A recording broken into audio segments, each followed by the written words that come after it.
Bonjour à toutes et à tous. La vidéo d'aujourd'hui sera un peu particulière car j'étais inspiré par les différents articles de la presse qui parlent d'une toute nouvelle technologie, une technologie révolutionnaire nommée ChatGPT ou GPT-3. Certains médias encensent cette technologie et la considèrent comme une vraie révolution, voire même quelque chose qui nous vient d'un film de science-fiction.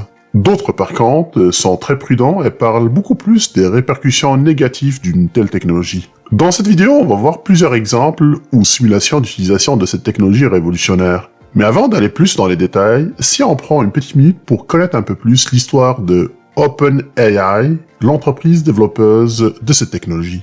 Alors, OpenAI est une entreprise de recherche en intelligence artificielle. Elle vise à développer et à promouvoir des technologies en intelligence artificielle avancée. Elle a été fondée en 2015 par un groupe de personnalités de l'industrie de la technologie, notamment Elon Musk. Et oui, c'est toujours lui. Il n'a pas besoin d'être présenté avec SpaceX, Tesla et Twitter.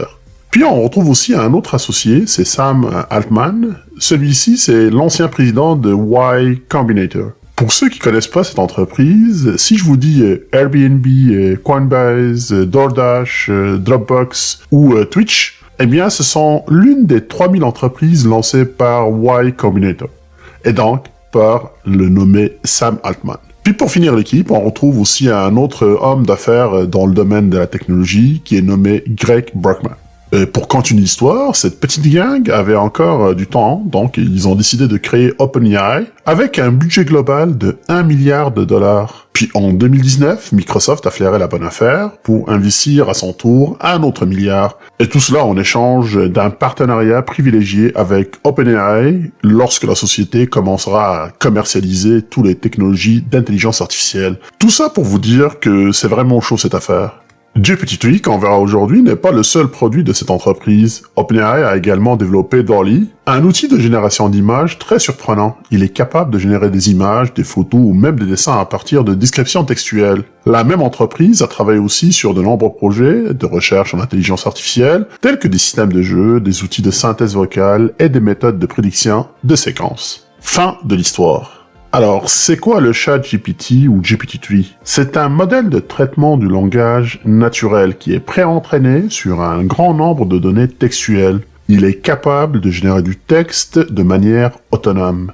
C'est tout simplement le plus grand modèle de traitement de langage naturel jamais créé, avec, tenez-vous bien, 175 milliards de paramètres différents. Avec de tels chiffres, il est considéré comme l'un des modèles de traitement de langage naturel les plus performants du moment. En plus, cet outil a vu plus d'1 million d'inscriptions en moins de 5 jours. À quoi il peut servir? Eh bien, à de nombreuses tâches telles que la génération de texte, la traduction, la réponse à des questions, la synthèse vocale. On revient aussi sur la reconnaissance de paroles et la génération de code. Plus concrètement, on peut bien imaginer le voir dans un futur proche comme un acteur principal dans tout ce qui touche à l'interaction humaine, comme le service à la clientèle, la robotisation, l'interactivité avec des personnages dans des jeux ou des simulations, et j'en passe. Trêve de théorie, mais aussi nécessaire pour la mise en contexte, et laissons place maintenant à des pratiques. Je vais faire avec vous plusieurs simulations pour se faire une très bonne idée sur ces technologies-là. Alors, mon premier cas sera une discussion avec GPT concernant des conseils pour l'achat d'un véhicule d'occasion, par exemple. Donc, j'irai avec des questions générales comme ceci. Ok, là, vous constatez que le boot comprend le contexte, il commence à me sortir certains conseils pour l'achat d'un véhicule, comme déterminer le budget, faire de la recherche pour se faire une bonne idée, établir les priorités comme la performance, la sécurité, etc., etc. J'ai une excellente démarche complète de ce que je dois faire si jamais je m'intéresse à acheter un produit d'occasion, par exemple. Et je pense que c'est assez pertinent comme information. Allons-y maintenant avec une question un peu plus spécifique. J'aimerais connaître des informations concernant la fiabilité d'un modèle en particulier. On va prendre par exemple le modèle Audi Q5 l'année 2020, puis regardons ce qu'il va me sortir maintenant comme information. Il paraît que c'est un véhicule qui est fiable, selon les données de Consumer Reports, et ce que je trouve intéressant, il insiste aussi sur le fait que la fiabilité dépend de plusieurs facteurs, comme l'entretien du véhicule par exemple. Ok, une question encore, est-ce qu'il y a des rappels sur ce véhicule-là? Puis là, c'est intéressant, il me sort beaucoup d'informations sur les sources où je peux aller chercher l'information. Donc pour le savoir, il faut aller sur le site web de Transport Canada ou vérifier auprès des concessionnaires Audi. Maintenant, supposons que je suis en France, qu'est-ce que je dois faire? Ok, il faut vérifier un site de la Direction générale de la concurrence, de la consommation et de la répression des fraudes. Je ferai appel à vous, mes chers amis français, pour me confirmer cette information dans les commentaires. Ok, continuons.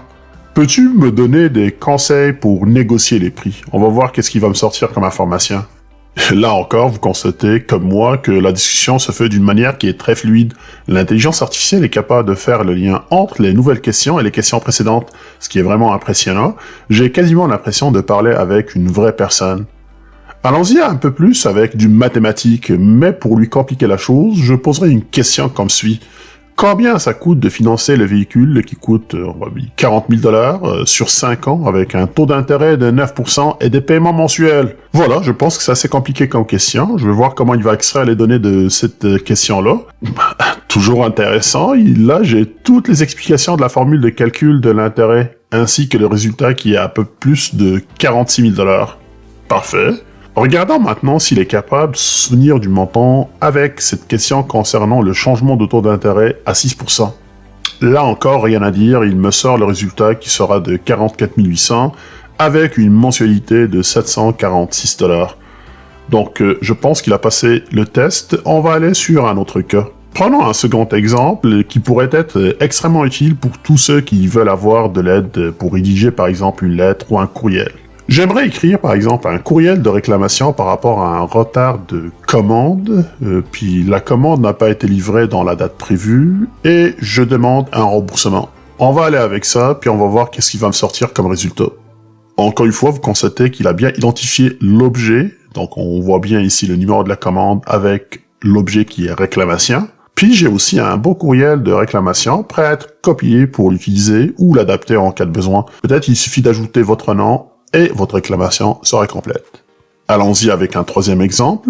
Là, j'aimerais résumer en un seul paragraphe cet article. Donc, je vais le sélectionner, puis je vais le copier, puis je vais le coller directement dans le chat. Cet exercice peut être très utile pour tous ceux qui veulent faire des synthèses de certains documents, par exemple. On peut sauver énormément de temps avec ça. Et on peut même aller plus loin en demandant le nombre de mots approximatifs qu'on souhaite avoir. Ça peut être aussi fait sur un plus grand document de plusieurs pages si c'est nécessaire. Et là encore, GPT-3 sera capable de s'en sortir sans aucun problème. Je pense que là, vous comprenez l'inquiétude de certains enseignants par rapport aux travaux de synthèse et par rapport aussi au plagiat. Allons-y avec un autre exemple. Ici, je vais demander à GPT-3 d'expliquer la théorie de relativité. Donc une question qui est très simple, très succincte, puis j'aimerais qu'il me sorte beaucoup d'informations par rapport à cette théorie-là. En quelques secondes, vous constatez que j'ai un beau texte explicatif de cette théorie, avec quand même un bel effort de simplification d'une notion qui est complexe, une notion qui est scientifique. Très intéressant.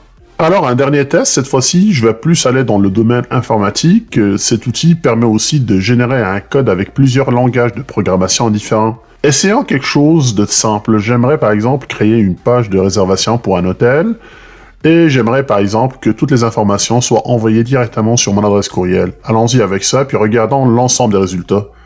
Là encore, c'est très intéressant, il me fait quasiment un mini-cours de débutant en HTML, et là vous voyez qu'il me crée en même temps un code que je peux tout simplement copier puis utiliser pour développer ma page.